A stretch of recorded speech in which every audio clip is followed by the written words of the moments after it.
tidak berkeliaran, tidak diam begitu saja, tetapi aktif. Para murid berkumpul dan berdoa, membangun satu komunitas atas dasar iman. Mereka percaya bahwa hanya melalui doa apa yang dijanjikan Kristus akan terlaksana. Doa menjadi fondasi, doa menjadi dasar kehidupan para murid-murid Yesus. Mereka berkumpul di dalam rumah hanya untuk berdoa, memohon kekuatan, memohon Roh Kudus untuk menemani mereka dalam menghadapi tantangan-tantangan hidup selanjutnya. Ketika kita semua juga diminta untuk berdoa, maka konsekuensi dari doa, dampak dari doa itu ada. Kita rajin berdoa, kita rajin ke gereja dan lain sebagainya, tetapi ada konsekuensi-konsekuensi yang harus kita terima dalam hidup ini. Hal ini jelas dalam bacaan kedua tadi kita dengar bahwa siapkah kita dianiaya? Siapkah kita menderita? Buah dari doa itu tidak selamanya harus bahagia, harus senang, mendapat rahmat dan lain sebagainya. Tetapi buah dari doa juga kita harus mengalami pengalaman-pengalaman pahit. Peristiwa-peristiwa pahit pun juga kita harus alami. Beriman kepada Kristus pun tidak selamanya enak, tidak selamanya indah. Tapi kita harus juga memasuki padang gurun yang tidak ada nampak oase kehidupan sama sekali. Beriman ada konsekuensi. Ketika kita mengalami situasi-situasi pahit, pengalaman-pengalaman yang tidak mengenakan, hanya satu jalan yang indah yang harus kita tempuh, seperti dalam bacaan Injil tadi. Yesus sendiri mengatakan, dia berdoa. Kalau kita lihat bacaan Injil tadi, kita dengar bacaan Injil tadi, kita lihat bahwa Yesus ini egoismenya tinggi sekali ya. Kok dia minta untuk diri dia sendiri? Tetapi tidak. Yesus berdoa kepada Bapanya bahwa apa yang dia lakukan itu benar-benar dari Bapanya. Maka yang kalimat penutup tadi, mereka masih di dunia. Kita ini masih di dunia. Maka Yesus memohon kepada Bapanya, meminta kepada Bapanya untuk mengutus Roh Kudus menemani kita dalam kehidupan ini. Yesus sudah pergi, tetapi relasi kita dengan Yesus tidak putus begitu saja. Yesus hari ini mau mengajarkan kita bagaimana membangun sebuah komunikasi yang baik. Komunikasi hati. Dalam doa Yesus dengan Bapanya tadi ada ungkapan kasih. Yesus percaya bahwa doa yang datang dengan ketulusan, yang datang dari kasih, pasti Allah akan mewujudkan itu. Yesus berdoa kepada kita, Yesus mau menunjukkan bahwa kasih dia kepada kita begitu besar. Kita mengikuti dia, lalu dia pergi, dia tidak tinggalkan kita begitu saja. tetapi Yesus masih tetap meminta kepada Bapaknya untuk menjaga kita. Sungguh luar biasa Yesus yang kita imani ini. Maka doa adalah membangun komunikasi kasih dengan Allah. Ketika kita berdoa dengan seluruh jiwa dan raga kita, dengan segala kelemahan kekurangan kita, Allah pasti mendengarkan semuanya. Berdoa bukan tunggu kita senang dulu. Enggak. Berdoa itu bukan tunggu kita susah dulu. Tapi semua pengalaman-pengalaman yang kita alami itu juga kita ungkapkan kepada Dia. Maka selalu saya katakan bahwa kalau kita berdoa itu, saya yakin bahwa Bapak Mama ini kalau berdoa ini takut sekali kalau datang berdoa atau masuk kamar menghadap salib, menghadap patung Maria, lalu pasti bicaranya baik-baik saja dengan Tuhan Allah. Iya Kak? Pasti ngomong, Bunda Maria, Tuhan Yesus, saya ini lagi mengalami kesulitan begini-begini. Pasti ngomongnya baik-baik. Itu kita menipu sebenarnya. Tetapi kalau kita berdoa di saat kita kesal, ngomong kepada Tuhan.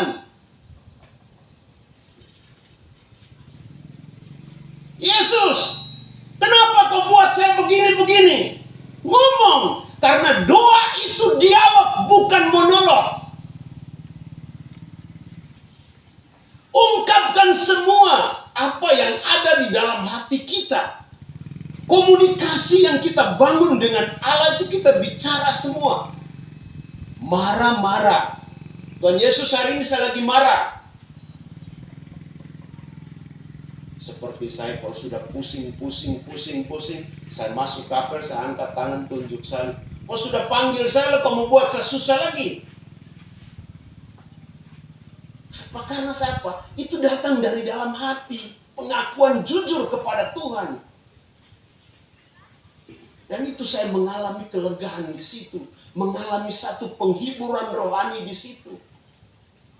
Bukan kita duduk berdiri sopan berlutut, darah keluar pun kita tidak sadar karena sakit. Enggak.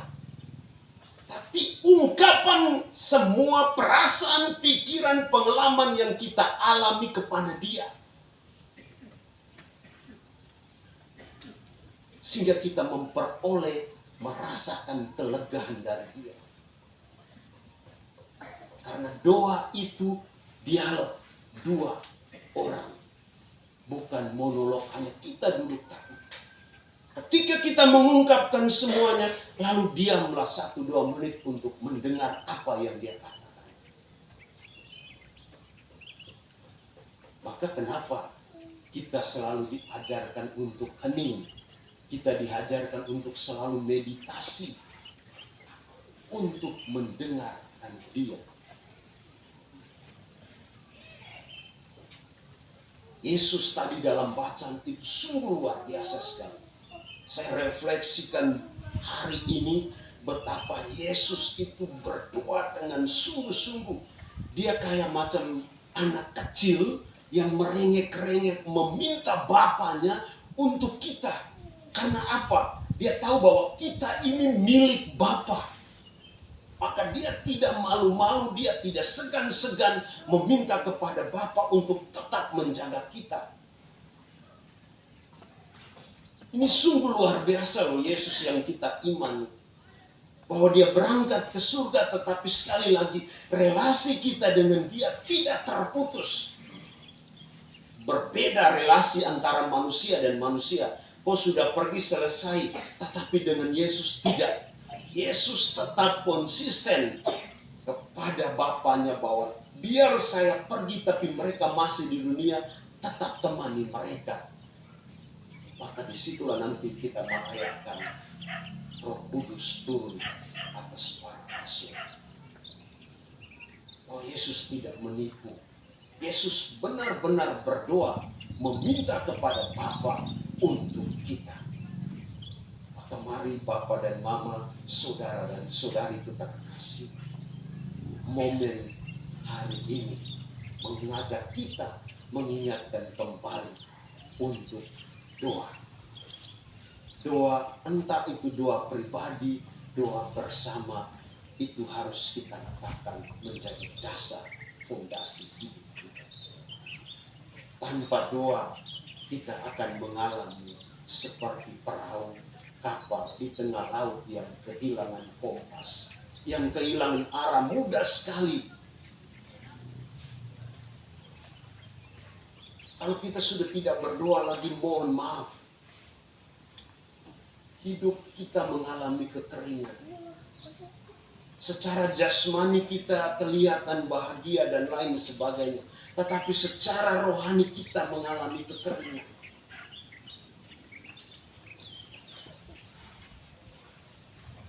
Makanya kalau orang yang tidak pernah berdoa, susah sekali dia memberikan senyum.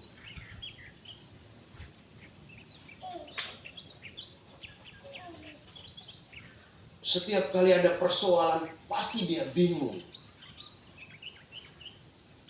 Tetapi kalau orang yang sering berdoa, selalu mempercayakan diri kepada kehendak Tuhan, dia hidup ini bahagia saja.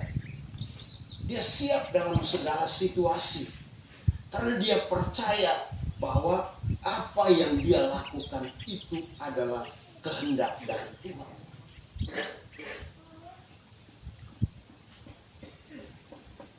Maka mari Bapak dan Mama, doa kita selalu lakukan dalam seluruh kehidupan. Di mana saja, entah kita bekerja, di mana entah kita di dapur, entah kita di kantor, dan lain sebagainya, doa. Doa bagi kita orang Katolik tidak selalu terpaku pada tempat kapel, gereja, atau Gua Maria. Tidak. Kita mau di jalan, di atas motor, atau di dalam mobil, tetap kita berdoa. Kita sedang pancing, tunggu betik, mau makan juga satu kali Bapa kami, satu kali Salam Maria. Tidak masalah di situ. Karena ini menyangkut relasi kita dengan Tuhan. Makanya kalau kita menghayati doa bahwa tunggu saya di gereja, tunggu saya di Gua Maria, tunggu saya di kapel baru saya berdoa, itu keliru.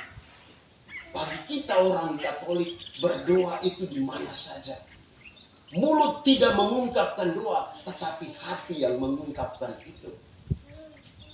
Karena relasi dengan Tuhan bukan relasi verbal, tetapi relasi hati. Maka mari Bapak dan Mama, saudara-saudari, di hari Minggu Paskah ke-7 ini, sebentar lagi kita merayakan Hari Raya Roh Kudus turun para rasul. Maka mari kita berdoa, kita bernovena semakin banyak supaya Allah memberikan semua yang kita minta, Allah kabulkan. Maka saya berharap bahwa kita biar kecil ini, tetapi tetap biar 5-6 orang hari Minggu datang berdoa, bagi saya tidak masalah di tempat ini.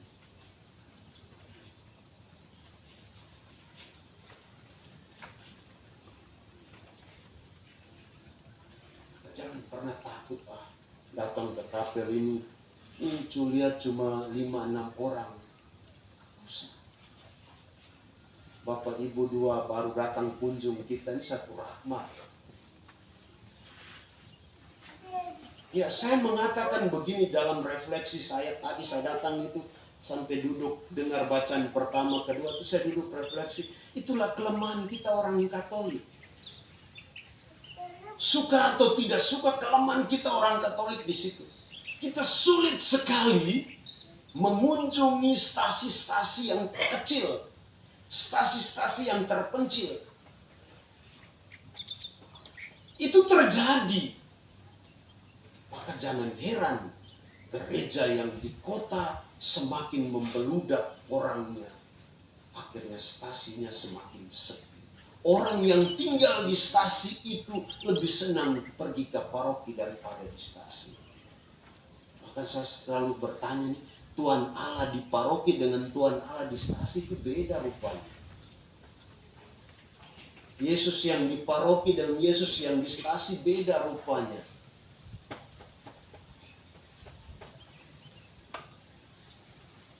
Maka saya kritik habis-habis waktu di gudang arang di antara para pastor semua ormas-ormas Katolik itu. Kita boleh bicara saudara-saudara kita Muslim, tapi kita tidak pernah kritik terhadap diri kita sendiri. Pertanyaan saya, kalian yang muka-muka yang saya lihat ini tinggal banyak di stasi, tapi hari Minggu kalian bisa di mana? Paroki kan? Stasi kalian biarkan mati toh? Jadi begitu. Kita biar bangun kapel di stasi megah bagaimanapun, tapi kalau orang tetap pergi ke paroki, stasi akan mati. Tapi saudara-saudara kita tidak seperti itu. Mereka membangun dari kecil-kecil. Kenapa musola kecil-kecil muncul, tiba-tiba menjadi besar? Ketiga, senangnya pergi paroki. Supaya apa? Di situ bukan kita berdoa, tapi di situ kita selalu menunjukkan fashion show dan lain sebagainya di situ. Itu saya lihat tanda-tanda akhir ini. Waduh, bahaya ini. Kalau kita tidak, mohon maaf ya, kekatolikan kita akan makin hancur. Sekarang perubahan besar sekali. Orang sudah beli tanah banyak sekali di sana. Kemarin saya kaget. Saya dengan Pak Erik Renwarin kami berdiskusi. Kaget saya.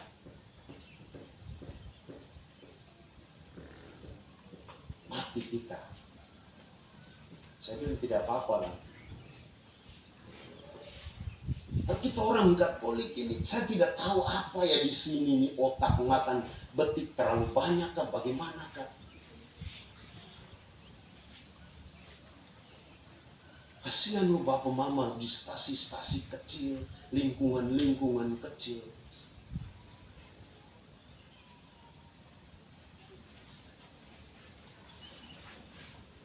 Maka selalu saya mengatakan, spiritualitas sosial sabda sudah menjadi daging, itu harus diwujudkan, dihidupkan dalam kehidupan sehari-hari. Allah itu masuk dalam kehidupan kita. Yesus datang itu tidak tinggal di hotel rumah mewah, tapi Yesus datang dalam kesemerawutan hidup kita, kemiskinan kita.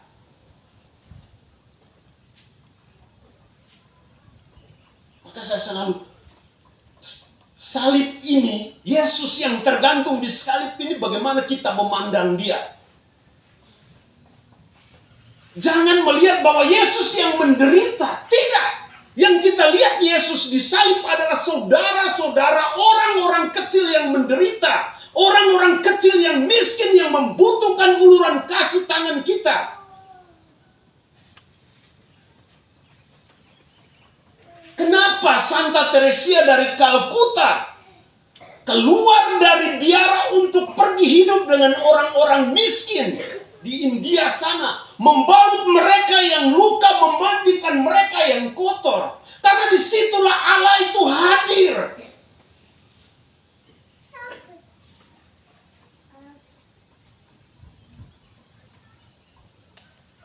Mudah tidak, saya tidak pernah ke istana, tidak pernah ke tempat-tempat yang indah untuk mencari Tuhan. Tidak. Yang mencari di tempat-tempat yang tidak orang sukai, tapi disitulah Allah hadir. Maka mari Bapak dan Mama, sudah Provinsi Papua Selatan, ingat itu.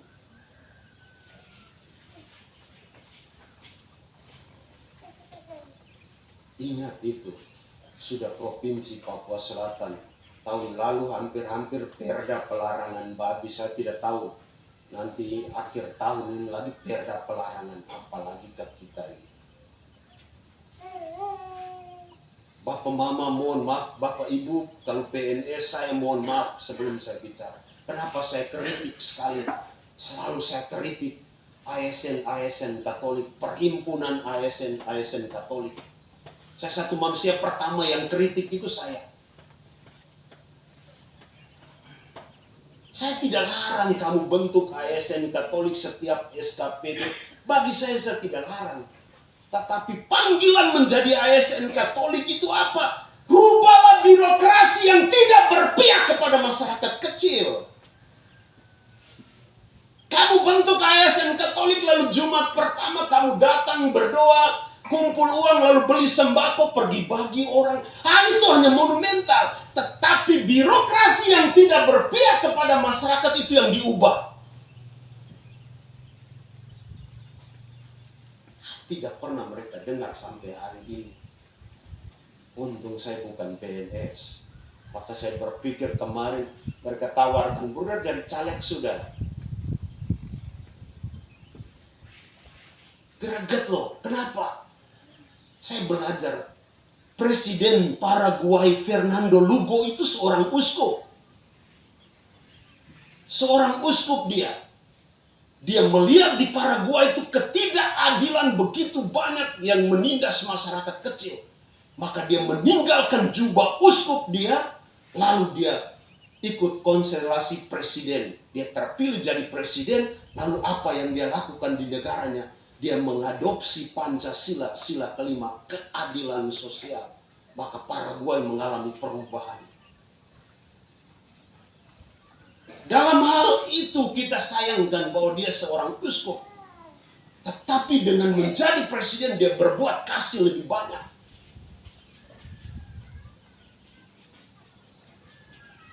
Mohon maaf, ini teologi pembebasan yang mendasari pemikiran seperti itu. Maka mari Bapak kita yang ada, kita perkuat basis kita yang kecil ini. Teriak, hari Minggu datang ke gereja, teriak, mereka masih tidur pun teriak. Entah kita dimaki, dicaci maki, jangan ganggu, teriak. Karena itu kita membantu mereka. Sayang loh kalau iman mereka itu kita abaikan.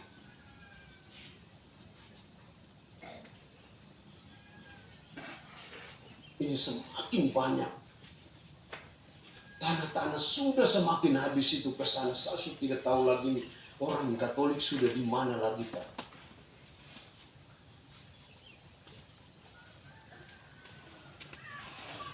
Maka mari Bapak dan Mama, saya harap kita ini tetap. Kita ada pasang surutnya kapel ini. Tapi tidak usah masalah. Kita tetap bersatu. Kita tetap bergandengan tangan untuk mempertahankan tempat ini menjadi tempat kita untuk berjumpa.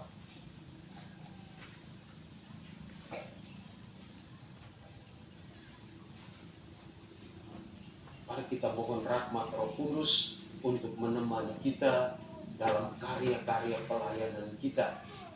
Kita mohon supaya Roh Kudus, Roh semangat, Roh cinta kasih, Roh kegembiraan selalu hidup dan tinggal dalam diri kita, lalu kita menjadi saksi-saksi Kristus. Amin. Kemuliaan kepada Bapa dan Putra